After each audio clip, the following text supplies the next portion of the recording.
हिमालय क्षेत्र में जलवायु परिवर्तन व ग्लेशियर में हो रहे प्रभाव व परिवर्तन को लेकर 17-18 दिसंबर को शिमला में सुदृढ़ हिमालय सुरक्षित भारत सम्मेलन आरंभ हो रहा है। इस सम्मेलन में जर्मनी के गिस संस्था का तकनीकी सहयोग रहेगा और हिमालय क्षेत्र में कार्य कर रहे 50 से अधिक एक्सपर्ट विभिन्न सेशन में भाग लेंगे।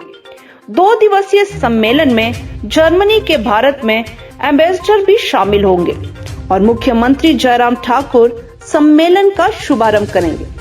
सम्मेलन को लेकर जानकारी देते हुए अतिरिक्त मुख्य सचिव प्रबोध सक्सेना ने बताया कि इस सम्मेलन का मुख्य उद्देश्य हिमालय क्षेत्र में हो रहे जलवायु परिवर्तन और उसके ग्लेशियर में प्रभाव पर चर्चा है।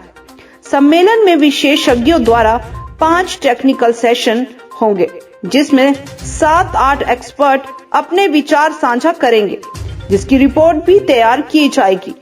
सम्मेलन से प्राप्त निष्कर्ष से आने वाले समय में ग्लेशियर को बचाने व प्राकृतिक आपदा के लिए तैयारी जैसे विषय पर मदद मिलेगी।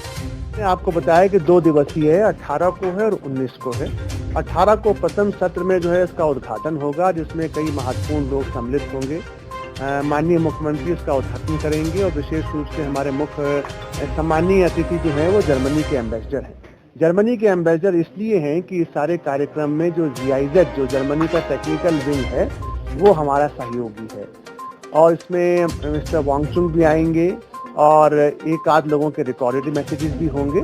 तो ये मुख्य रूप से पहला तो है वो उद्घाटन समारोह है और उसके बाद जैसा मैंने आपको बताया कि कल उसके बाद 2 टेक्निकल सेशंस होंगे।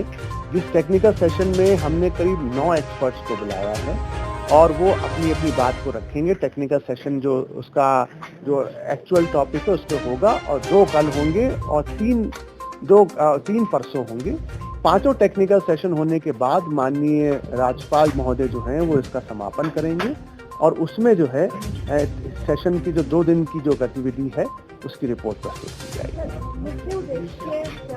मुख्य उद्देश्य ये है कि देखिए ऐसा है कि ग्लेशियर और लैंडस्लाइड जो हैं उनसे जो त्रासदी है वो सभी लोग जानते हैं। हिमाचल भी उसका भुगत भोगी रहा है और विगत वर्षों में उत्तराखंड में तो बहुत ही अधिक इसकी त्रासदी रही है। तो इस पे आप सब लोग बैठ कर 2 चीजें देखेंगे। एक ये देखेंगे कि इनके प्रिवेंशन के क्या माध्यम है और उससे दूसरी बात ये है कि अगर हो जाए तो मिटिगेशन में क्या किया जा सकता है। तो कुछ विदेश के कुछ लोग भी जुड़े हुए होंगे जो बताएंगे कि वहाँ की बेस्ट प्रैक्टिसेस क्या हैं। उसके बाद प्रयास ये होगा कि किसी प्रकार से एक जो क्षेत्रीय आवश्यकता है हिमालय की उस पर एक पेपर बने और उस पेपर में एक फ्रेमवर्क बने और उस फ्रेमवर्क के हिसाब से कुछ एक्शन पॉइंट सभी डिपार्टमेंट के लिए तय किए जाएं। ये उद्देश्य है इस 2 दिवसीय कॉन्क्लेव का। 100% हिमाचल तो होस्ट है इस कॉन्क्लेव का। अगर हम ही नहीं करेंगे तो फिर कैसे आगे बात करेंगे।